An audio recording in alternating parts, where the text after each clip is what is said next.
There's a reason that this dream is in my heart. The moments that I've been able to work through that and then create the thing that my heart or my soul really wanted me to create, it was so fun.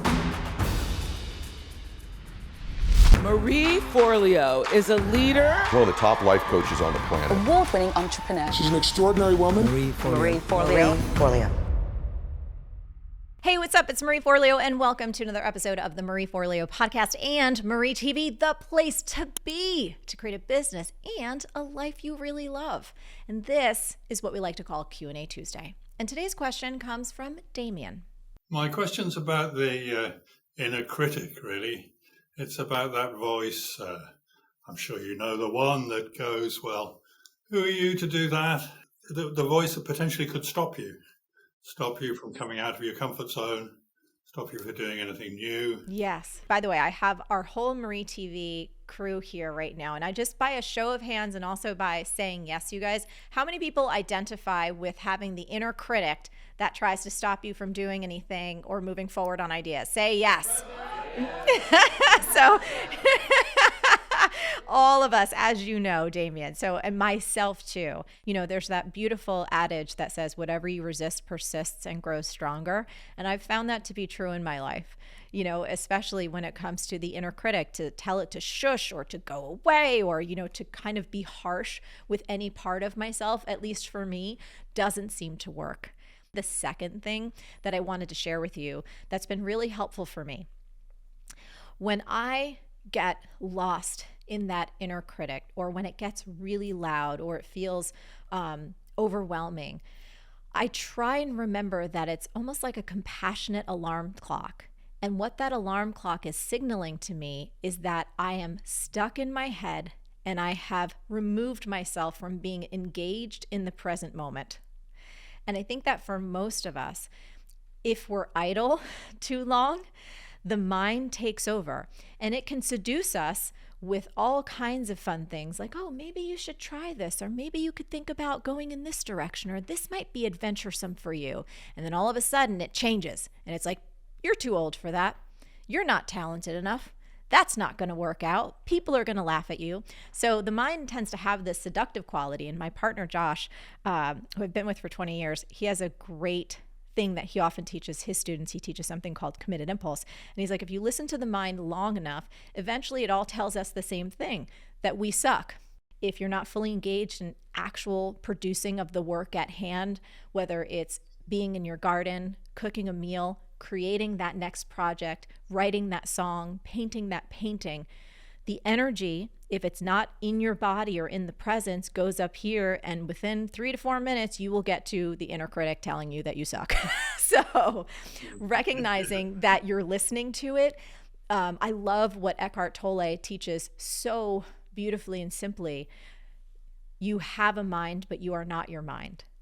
And to be able to have the awareness that you are listening to what I like to call WKRAP FM, crap radio, on repeat and go, oh, okay, thanks for sharing. But I'm going to take that energy, I'm going to take that attention away from this thing, and I'm going to put it back in the wisdom of this thing, of my body. I'm going to go out for a walk. I'm going to listen to music. I'm going to start making that salad. I'm going to do whatever it is that gets me re-engaged in real life rather than my thoughts about my life. Because those, again, they could be nice for 4 minutes or so, but 5 or 6 minutes, it's all bad news.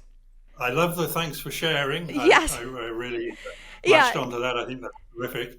And yes, absolutely separating yourself from your mind. You can change the radio station.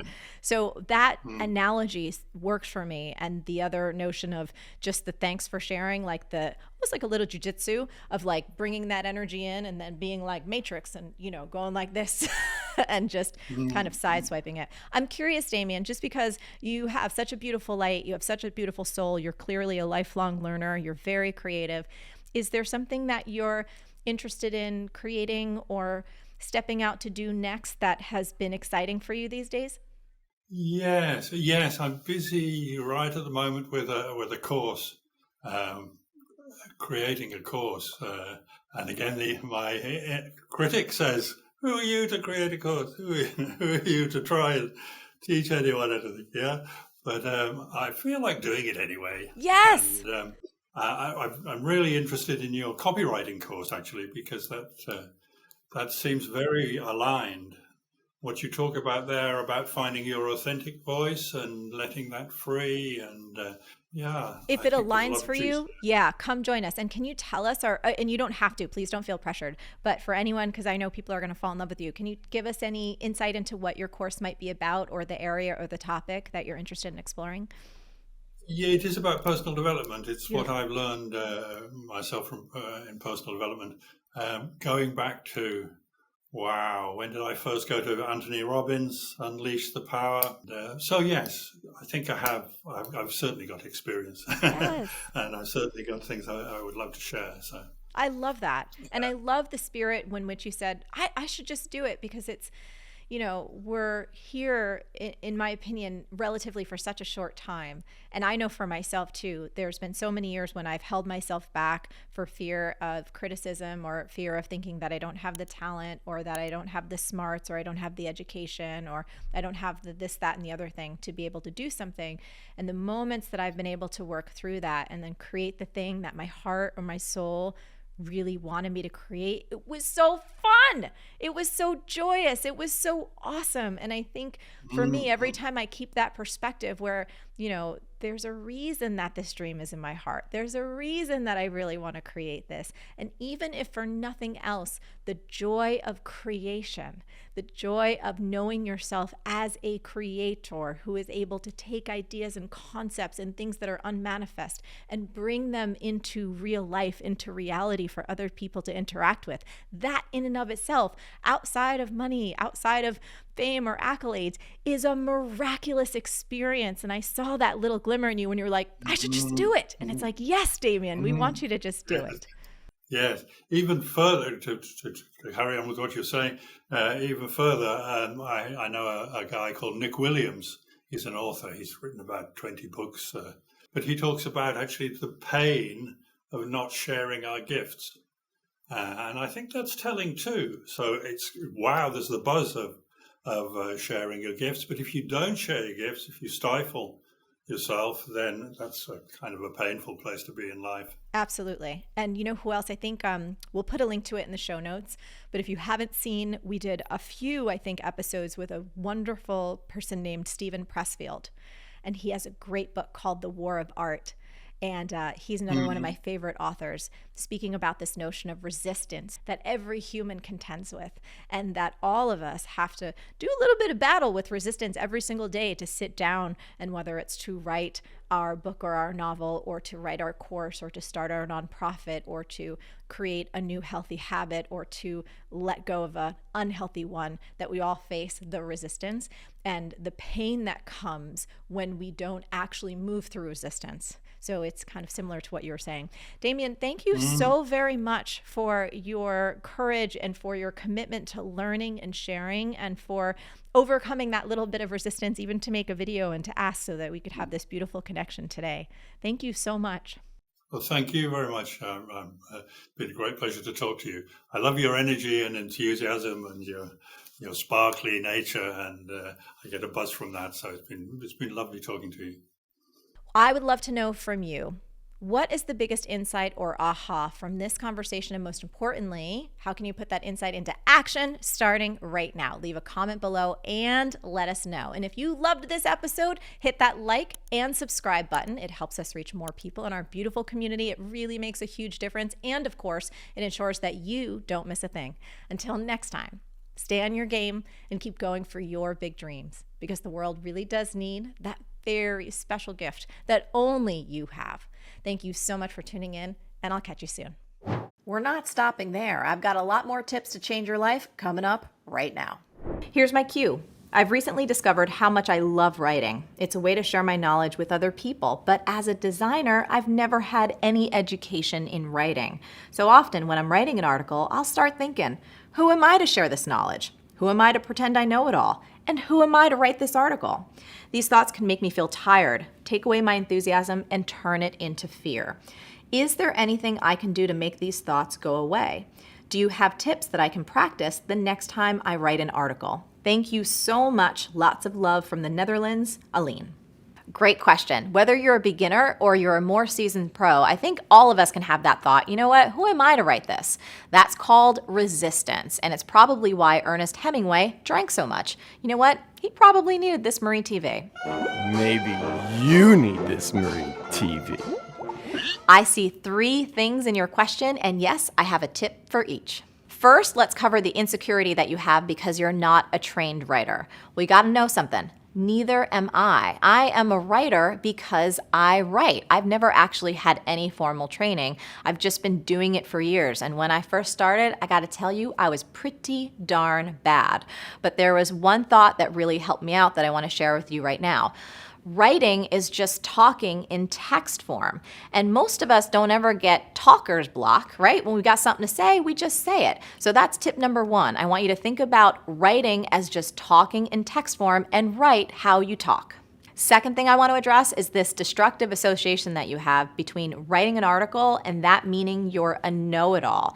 That's the worst idea ever if you want to create anything and share it with the world. Look, the people that we trust the most are people that are just honest about their learnings and their experiences. They give us research and statistics when it matters, and of course, they cite their resources. So when you share something in the form of, hey, look, here's something great I learned, and I think you'd love to know it too, just say that. It's awesome. And don't ever pretend to know it all because you don't. None of us do. Instead, use tip number 2, which is the LSC method. It stands for learn, share, and credit. So when you learn something, if you want to share about it, that's awesome. If it was based on your own experience, that's all you got to do. But if you learn something from somewhere else, maybe another author, a website, a research study, just cite your sources. It's all you got to do. So this way you're not like, hey, look, I invented this. These are all my ideas. You're like, hey, look, I found something cool for you and I really think you'd appreciate it, and here's why. Finally, let's address the real heart of this. You said that you love writing, and when you love doing something and it brings you energy and you want to do it more, you should do it more. That means it's one of your gifts, it's one of your strengths, and you never know. It may be one of the reasons that you're here on Earth. No, I think you're here on Earth. Think about it this way. If you don't share all of these ideas in your writing, you're actually keeping your gifts from all of us. Another way that I like to say it is you're stealing from those who really need you most. So remember this last tip, and yes, it's a tweetable. When you're afraid to write, don't think, who am I to say this? But who am I not to say this? Did you love that? I know you did, and I've got even more coming up for you right now. I'm really struggling with imposter syndrome. No matter how many people tell me I'm amazing and have really helped them, no matter how much progress I make in my business and life, I still feel like it's all a fluke and I actually suck and I should give up. I know that's normal, lots of people have it, but hey, all the more reason to ask for your help. Got any tips? Thanks so much, Z. Oh, Z, my love, yes, yes, yes. This is a great question. You know, according to the International Journal of Behavioral Science, a whopping 70% of us suffer from imposter syndrome, or that feeling of being a total fraud. So you're right. You are normal. And guess what? You're actually in very good company. In fact, here are just a few people you might have heard of who can totally relate. Jennifer Lopez said, even though I had sold 70 million albums, there I was feeling like I'm no good at this. Jodie Foster said, when I won the Oscar, I thought it was a fluke. I thought everybody would find out and they'd take it back. Excuse me, we meant to give that to someone else. That was going to Meryl Streep. Even the legendary Maya Angelou said, I've written 11 books, but each time I think, uh-oh, they're going to find out now. I've run a game on everybody and they're going to find me out. While this fraud feeling impacts everyone, it tends to hit women the hardest. Why? Because as women and members of other traditionally underrepresented groups, it's easy to look around and feel out of place or like we don't belong. And socially, we've been conditioned to self-deprecate and downplay our abilities. When we internalize that message that we're not the real deal, we suffer major consequences, and not just emotionally or mentally, but financially. I'm talking smaller careers and smaller bank accounts. That's why it's so important that we're talking about this.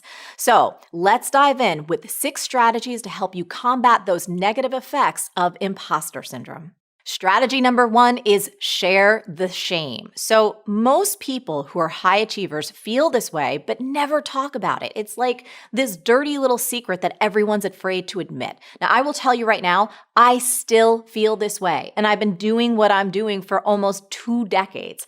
My friend Brene Brown says this: as a shame researcher, I know that the very best thing to do in the midst of a shame attack is totally counterintuitive. Practice courage and reach out. A to the men, Brene, and amen to you, Z, for sharing with this question. You know why? Because shame always shrivels when you share it out loud. So here's what to do to take this even further. What I want you to do is put a few people on speed dial for when that fraud festival comes to town, and it won't go away. These folks are your new hashtag fraud squad, people who you can jump on a call with and just say something like, hey guys, I'm feeling like I kind of suck right now. Can you remind me why I don't? Now, naturally, you should be willing to return the favor. You want to be that person who's always lifting others up and reminding them of how great they are, especially when they can't see it for themselves. Strategy number 2, shine your light out, not in. Now, I did a whole episode about this idea that you should watch right after this one, and I will put a link below. But here's the flashlight method in a nutshell. See, I want you to think about your attention, your mental and emotional and spiritual energy as a flashlight. And that flashlight can only shine in one direction. So in any given moment, that flashlight is either shining in on you and how insecure you are and how much of a fraud you feel like, or it's shining out where your attention is on your customer, what they feel and what they need and want, and most importantly, how you can help them. Now, here's the cool part. When your light is 100% focused on your customers or helping people, you've got 0 light shining in on you. That means you have 0 attention on your fraud feelings, which means they practically disappear. So the next time you catch yourself feeling like a fraud, I want you to remember that you're probably shining your light on yourself rather than directing it to where it can be most useful and most joyful, which is out on helping other people.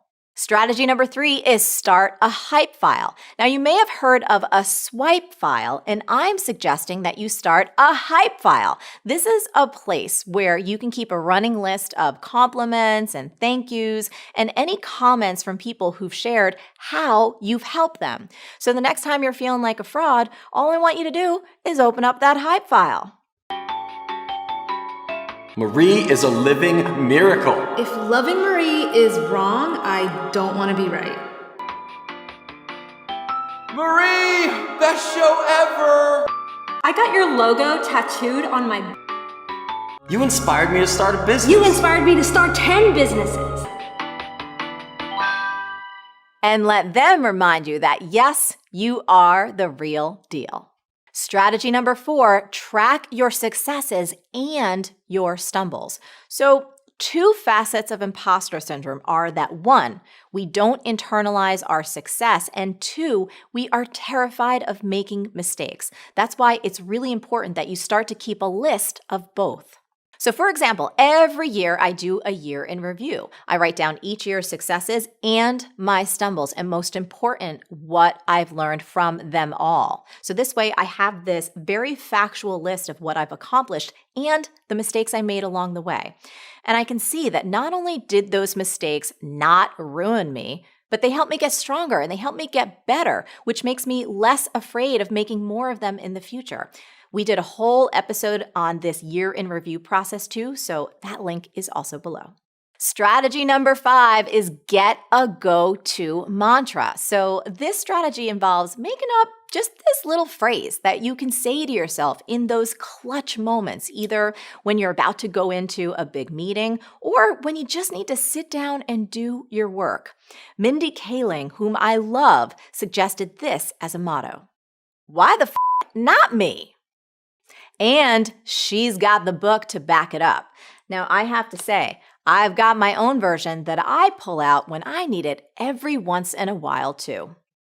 You're Marie Forleo. You got this, bitch. Okay. Say it back. You're Marie Forleo. You got this, bitch. Yeah, you do. Chest bump. Now, a little science note here. When it comes to motivational self-talk, research shows that talking to yourself in the third person can help you actually feel less anxiety and perform better. So get yourself a go-to mantra and some bonus points if you use your first name. Finally, strategy number 6 is be humble. Look, the most accomplished and respected people in the world stay humble. They're curious, they're open-hearted, they're lifelong learners. Don't ever feel like you have to overcompensate for imposter syndrome by becoming an arrogant asshat know-it-all. Not only do you not have to know it all, but you become extra trustworthy when you say these 3 magic words. I don't know. You know, I consider myself a forever student, and I happily admit when I have no idea what something is or how to do something. But you know what? Everything is figure-outable, so not knowing doesn't make me a fraud, and it doesn't have to make you one either. And there you have it. 6 strategies to help you overcome imposter syndrome. Z, that was my A to your Q, and I really do hope it helps. If you loved that, I know you're going to love what's coming up next even more. Hi, Marie. I would love you to A this Q. How do you deal with criticism when you're putting yourself out there all the time? I know everyone's entitled to their own opinions, but when you get someone that is very critical and it feels like they're trying to define you by their own beliefs, rather than the message you're trying to get across or who you are or what you represent, how do you not let it affect you in a negative way? Even more so when these are people that are close to you. I have a really difficult time with this. Thank you, Christine. You know, Christine, most people have a tough time being criticized, so it's very normal that it doesn't feel so good. You know, right, I've been putting myself out there for years, so I do have some experience on this topic. And of course, you made it very clear that you would like to know how I personally deal with it. So here we go. Number 1, you got to realize that criticism comes with creativity. It was Aristotle who said, if you want to avoid criticism, say nothing, do nothing, be nothing. So, if you're going to do anything in life, you got to realize that this is part of the game. I don't want you to resist that fact, just embrace it. Number 2, not all criticism is bad. Constructive criticism can really help you grow, so I don't want you to be so sensitive that you dismiss it all. Marie, can I point something out to you? You know what? You can point it out to the hand. I did not get to where I am today by letting people like you take me down. Okay, it's just that you're not wearing any pants. You know, last I checked, this was Marie TV, not Jams and his stupid comments TV. Here's the thing though, the people that know you and love you and support you, they will offer constructive criticism most often in private. I mean, that's what my friends do for me, and I try and do the same for them. Now, as for the clown holes who offer you criticism, they don't even know you, you want to be strong enough to be able to skim any morsel off the top that could possibly be useful to you. Now, as for these kind of clown holes who don't even know me, who publicly criticize me online, I honestly kind of feel bad for them. I'm never sure what they're actually trying to gain from it. It's clear they have little to no emotional intelligence and way too much time on their hands. Plus, 99% of the time, these people are not creating anything positive for themselves or others, so it's not like I really respect their opinion anyway. But my most important strategy is this. Number 3 is don't give away your power. So anytime some nasty criticism or BS comes your way, you have to say this. You cannot take me down. I will not give you that power. I want you to make that your new mantra in life. You got to realize that people can say whatever they want, but you do not have to take it in and you don't have to let it ruin your day. Your time on this earth is so precious, and it's really, really important that you protect your soul. Number 4 is take a stand for kindness. So I have a secret imaginary organization that not many people know about until it's too late. It's called MF's Ministry of Kindness, and the basic tenet is be kind or leave. So if someone is unkind, they get a letter from my organization that says this. Dear Miss Clownhole, MF's Ministry of Kindness invites you not to stay. Or if I think they'd respond better to something a little less formal, I send them this video message from my friend Eddie. It's my house. You know what it is? And if you don't like it, you get the out. Here's the deal, Christine. Do not let anybody come into your house and basically squat down and take a hot, steamy dump on your living room floor. Do not tolerate people being mean or cruel to you, your friends, your family, your team, anybody in your world. So how do you do this? You delete people, you disengage, you block them, you unsubscribe them. Number 5, and this is really probably my favorite, you need to have a good laugh. So one of my favorite things in the world is what Jimmy Kimmel does, where he has his mean celebrity tweets, where celebrities read out loud the awful things that people write directly to them. Take a look at Ethan Hawke. Ethan Hawke seems like a guy who wasn't supposed to be a movie star, but he slipped through the cracks and everyone was just like, okay.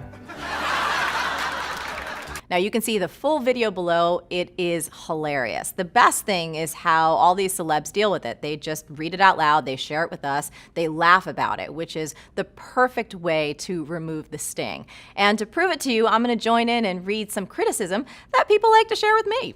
So here's a comment from one of our subscribers, Karen, who actually signed up to hear from me. She writes, "I find you obnoxious and your style is deceiving." Karen.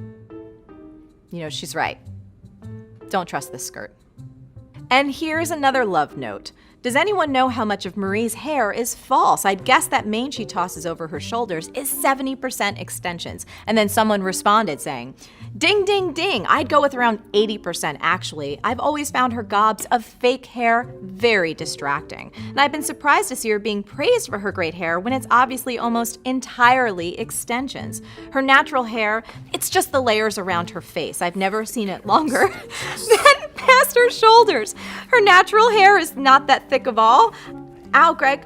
She covers it up with teasing her hair so to make her hair look fuller. This is obvious even in the pics without extensions. Greg, I know. Now they know it's not fake. It's real. Sorry to burst your bubble, but this is the hair that I was born with.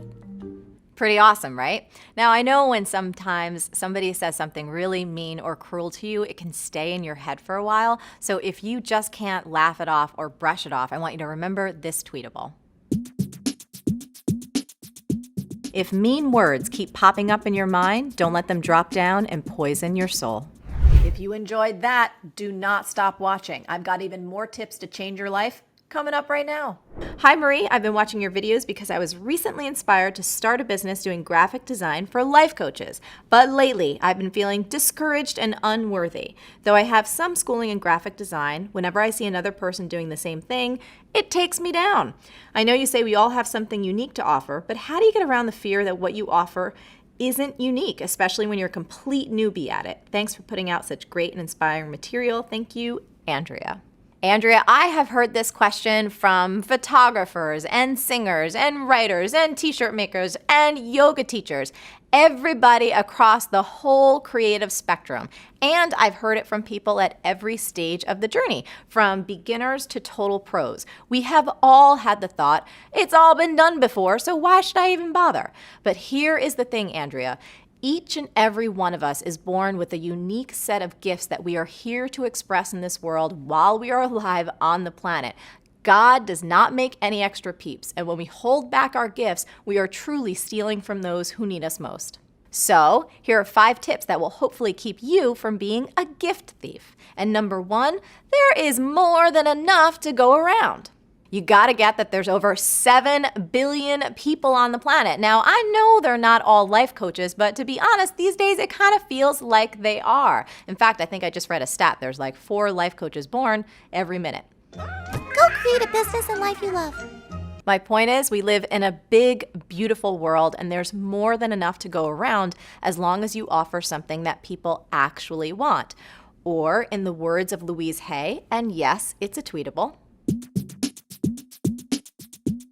somewhere, someone is looking for exactly what you have to offer. Number 2, you need to embrace the abbondanza. Abbondanza! Think about Italian restaurants. Can you imagine if any of them said, you know what, the world's got enough Italian food. Everybody's done eggplant parm. I have several favorite Italian restaurants, and I would be totally heartbroken if even just one of them didn't exist.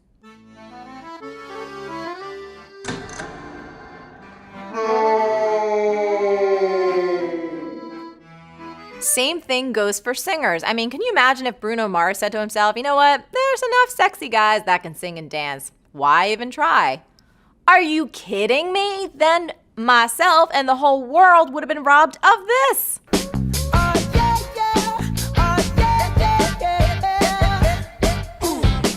No one has or ever will have your perspective. You're a crucial part of the universe's abbondanza. Abbondanza! If you were missing from it, just wouldn't be the same, girl.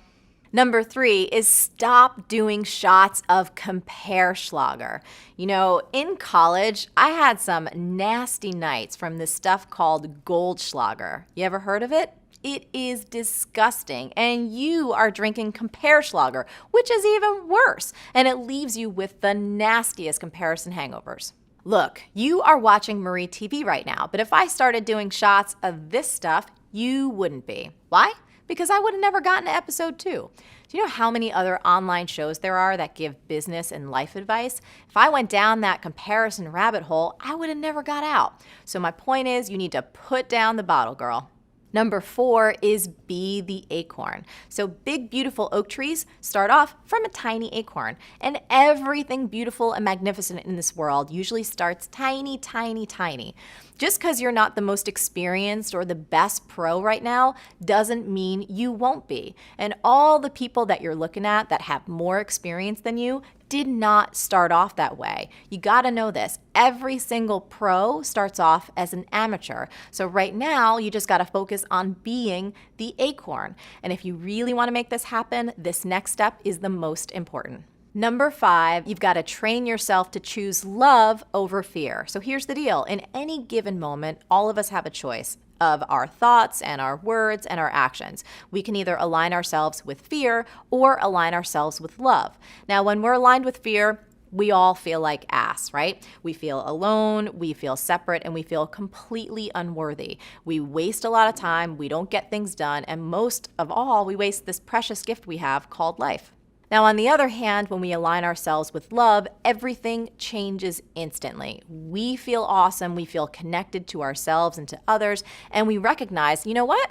We have some genius inside, and we're here to contribute that genius to make the world an amazing place alongside a whole bunch of other people that are here to do the same. So Andrea, those are 5 things that I really want you to remember the next time you start feeling like it's all been done before. And I want to wrap up with one of my favorite quotes of all time from the incredible Martha Graham. There's a vitality, a life force, an energy, a quickening that is translated through you into action. And because there is only one of you in all time, this expression is unique. And if you block it, it will never exist through any other medium and it will be lost. The world will not have it. It's not your business to determine how good it is, nor how valuable, nor how it compares with other expressions. It's your business to keep it yours clearly and directly, to keep the channel open.